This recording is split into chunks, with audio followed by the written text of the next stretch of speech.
Namaste children. Coming to the next chapter, that is living organisms and their surroundings. Living organisms are found everywhere on Earth. Earth is the only planet known which has conditions that support life. Now, what conditions are present? What is weather? Weather is the day-to-day changes in the atmosphere. It includes changes in temperature, rainfall and sunshine. Even during a single day, the weather may change several times. It may be pleasant in the morning, it may be very hot at noon, it may rain in the evening, and it may be cool in the night. What causes the changes in the weather? The changes in weather are caused by the sun. The energy absorbed and reflected by the Earth's surface, large water bodies, and the atmosphere play important roles in determining the weather at a place.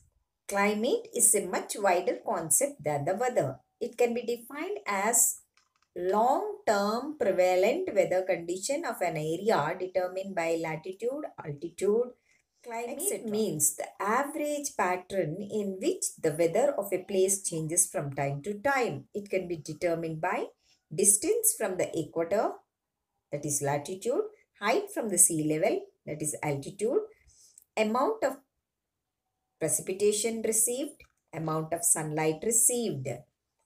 Basing on this, weather conditions, the climatic conditions,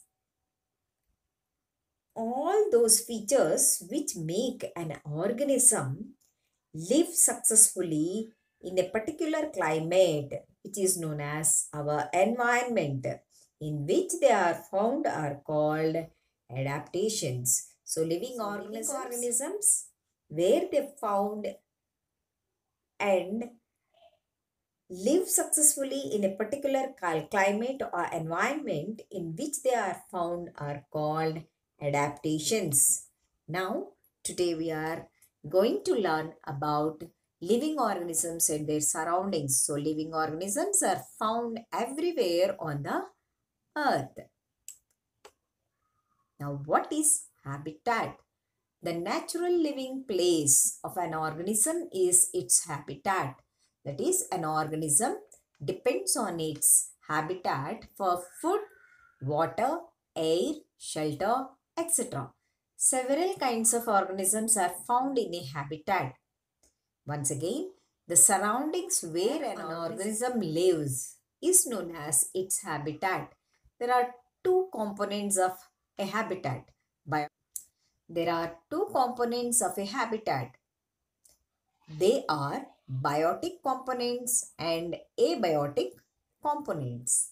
Biotic components, the living components of a habitat are known as biotic components. For example, plants, animals and other microorganisms comes under biotic components, whereas abiotic components are those non-living things are those non-living components of a habitat. For example, air, water, soil, sunlight, temperature, rocks, etc.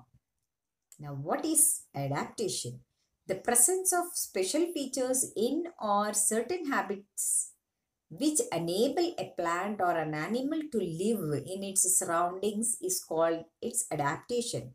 Once again, the presence of certain specific features or habits which enable a plant or an animal to adjust and live in its surroundings successfully is known as adaptations. There are two types of adaptations mainly. They are terrestrial adaptations and aquatic adaptations. Coming to the types of adaptations in terrestrial adaptations, the main types are desert adaptation, mountain adaptation, grassland adaptation, forest adaptation, etc. Terrestrial means land. If the habitat is land, it is called as terrestrial habitat. For example, desert, forest, grassland, mountains, etc. Coming to the desert adaptation, here the climate is very hot. So, here these have very short and light colored fur to reflect the sun rays. These animals develop adaptations to conserve water in their body. They can remain without water for a long time. The body and feet of these animals are designed in such a way so as to allow movement on the sand. They meet their water requirements by eating succulent cacti. They also eat smaller animals to get water from their blood. For example, camel, the sheep of the desert. The body of the camel is very well developed to live in the desert. The following are some features which are adapted by the camel for extremely dry conditions. A camel can drink as much as 50 liters of water in one gulp, whenever water is available. The water gets distributed to all the parts of the body and is not stored in any specific part. The hump stores fat which gets converted into metabolic water when needed. It excretes very little urine and dry dung when it does not get water to drink. It does not perspire, so there is no water loss through sweating. It uses its broad foot for walking. Its hooves are covered by paddy soles. It can cover about 100 kilometers in a day, hence it is aptly called as desert sheep. Once again, camel has long legs to keep the body away from hot sand. It stores food as fat in its hump. It can store fat, can be converted into metabolic water, but when it does not get water to drink, this converts into metabolic water. The two rows of long eyelashes will be present to protect against blowing sand and the sun. Hoofs of the camel well suited for walking on sand. Long eyelashes prevent sand from falling into the eyes. Fat is stored in hump, help to survive. Broad, flat, leathery pads at the bottom of their hooves. Pads spread out when the camel places its feet on the ground, thus preventing the camel from sinking into the sand. Some desert plants, for example, cactus, agave, date palm. The adaptations are leaves are absent, reduced and modified into spines to reduce water loss by transpiration. Stem becomes into green, flat, thick, leaf-like structure which stores water and it helps in preparing food by photosynthesis. Stem stores water so it is thick and fleshy. Deep root system to collect maximum water from deep soil. Thick waxy layer on the stem prevents water loss. Now, as we have seen, the camel has thick leathery patches on the knees to protect it from getting burned when it kneels on the hot desert sand. Long, strong legs help to carry heavy loads over long distances and keep its body further away from the hot sand. Some animals remain in burrows during the day and comes out during night. For example, small insects, scorpions, moles, snakes escape heat by burrowing deep in the sand or earth. Their body is covered either by scales or cuticle, which does not allow water to evaporate from the body surface. Snails secrete mucus around their shells when the climate is very hot and dry. The shell does not allow water to escape from their body into the atmosphere. So some animals remain in burrows during the day and comes out during night.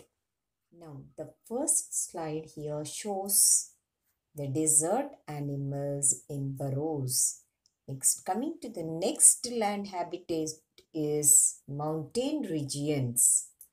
Mountain trees grow in conical pattern with sloping branches, help snow to slide down. They have needle-shaped leaves, helps water and snow to slide down. Animals in mountain region. A snow leopard white in color, can hide in the environment. Thick fur to protect from cold. Claws to prevent slipping on the surface of the snow. Mountain goat will have thick white fur, strong hoofs for running up the rocky slopes. Yak, long thick fur of yak protect it from severe cold in the winter. Next, coming to grasslands. In the grasslands, the animals like lion, light brown color helps to hide in the grassland. And in the grassland, the usually grass grows 7 to 8 feet long and brown in color. Long claws which can be withdrawn inside. Both eyes in front of the head gives correct idea about the location of the prey. And deer, next animal is the deer, can run faster to escape from the predators. Strong teeth chewing hard stem, long ears to hear the movement of the predator, eyes at the side of the head allows to look in all directions for danger. Now, predator or prey. A predator eats the prey. The hunter is the predator. The one who is hunted by the predator is called the prey. Some animals are very small, such as mice, dogs, snakes, lizards, and insects. These animals can hide easily in the grasses. There are also large animals such as elephants, lions, zebra, giraffes, cheetah, etc. These animals are too large to hide in the grasses, so they protect themselves in other ways, such as by speed or camouflage. Some animals like elephants, giraffes, and rhinos are so large that predators cannot easily attack a healthy adult. Many animals live in large groups. This gives protection from predators. There are more eyes to spot danger and strong members surrounding. Adaptations in the grasslands. Some animals are very small, such as mice, dogs, snakes, lizards, and insects. These animals can hide easily in the grasses. There are also large animals such as elephants, lions, zebra, giraffes, cheetah, etc. These animals are too large to hide in the grasses, so they protect themselves in other ways, such as by speed or camouflage. Some animals like elephants, giraffes, and rhinos are also so large that predators cannot easily attack a healthy adult.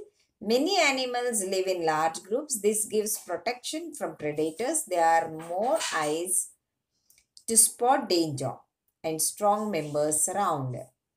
Grasses grow from the base. Creeping stems above the ground are called stolons, and those below the ground are called rhizomes.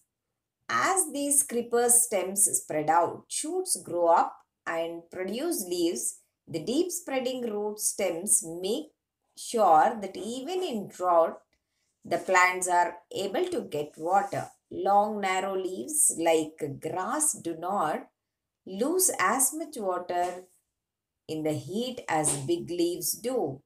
Grass can be cut quite close to the ground and new leaves sprout from the base of the plant. This means that grasses can be eaten and walked on by animals